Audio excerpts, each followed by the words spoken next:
Hey, how's it going, everybody? It's RC Maxfield here from the Back to 12 podcast. And in today's video, we'll discuss the latest news and notes around Texas Tech men's basketball in the transfer portal, as well as talk about a center that is scheduled to visit the 806. But before we do that, I'd be remiss not to ask you to like the video if you were excited to see that Josh Young, yes, Josh Young, former Texas Tech third baseman, shortstop, do-it-all extraordinaire with the bat in his hand, won the AL Rookie of the Month award for the Texas Rangers. So if you're liking what you're seeing from Josh Young up in Arlington, be sure to like the video. All right, let's jump into some Texas Tech men's basketball news and notes, and we will start with Glenn Taylor Jr. He was an early Texas Tech target in the portal. The Oregon State transfer from the West Coast had a couple of ties to Texas Tech, but in the end, instead transfers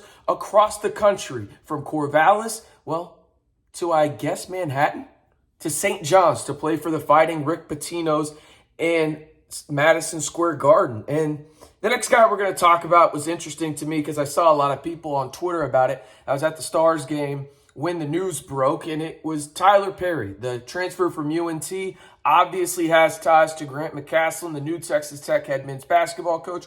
Well, Perry will instead head to Manhattan. No, not that Manhattan.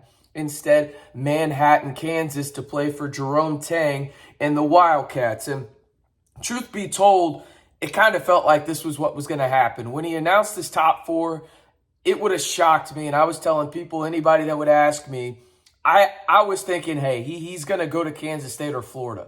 One of those two. It just made the most sense. Those two schools out of his top four needed point guards the most. You think about the fit with Texas Tech, and it doesn't make much sense to me, right? You already have Pop Isaacs, who, if you ask me again, I think I'd probably rather have Pop Isaacs. And it's really not a think. I would rather have Pop Isaacs than Tyler Perry, considering the fact that you have the potential to keep Pop Isaacs here longer, and he's already proven what he can do in the Big 12. This isn't a knock on Tyler Perry. I think he's going to be a phenomenal player, but I know that Pop Isaacs can go out there and get me 11 points as a true freshman and shoot nearly 40% from three, and that was on a team where he was asked to do things that were out of his comfort zone. Now I think he'll be asked to play a role that he is more suited for and put him in a better position to succeed, right? So I didn't really understand the whole fit there when it came to Perry and Pop. I think Pop is the guy that I would have preferred in that situation, and it's the guy that Tech inevitably got.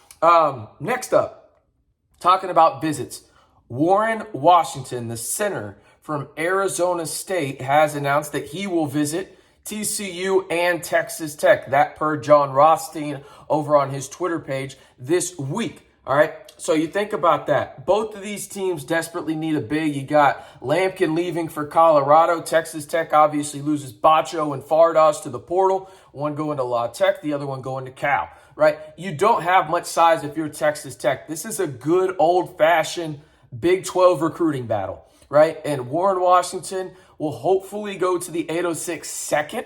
That is the plan right now, as I understand it, that he will visit TCU first and then head out to Lubbock. This is going to be one of those things where whoever gets him is getting their starting five. That's really what it comes down to. So it's going to be interesting to watch and see and really monitor the progress of Warren Washington, who, again, is set to visit TCU and Texas Tech this week. And as I mentioned just a few seconds ago, whoever wins this guy on the recruiting trail has got their starting five-man next year in conference play.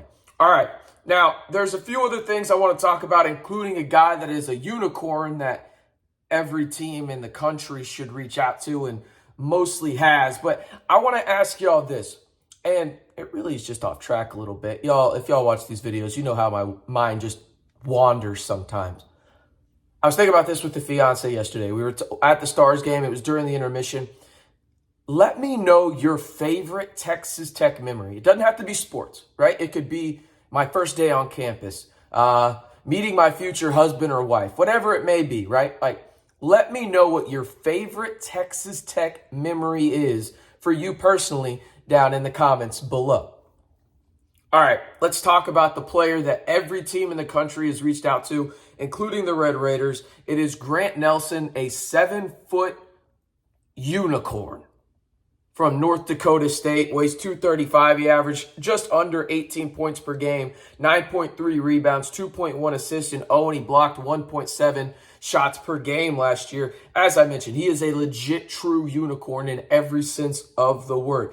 Every elite program in the country has reached out to him, and rightfully so, right? You've got the likes of Kentucky, Alabama, you've got Gonzaga, Duke, Kansas, Texas Tech. The list goes on, and Texas Tech needs to do more than reach out in this regard.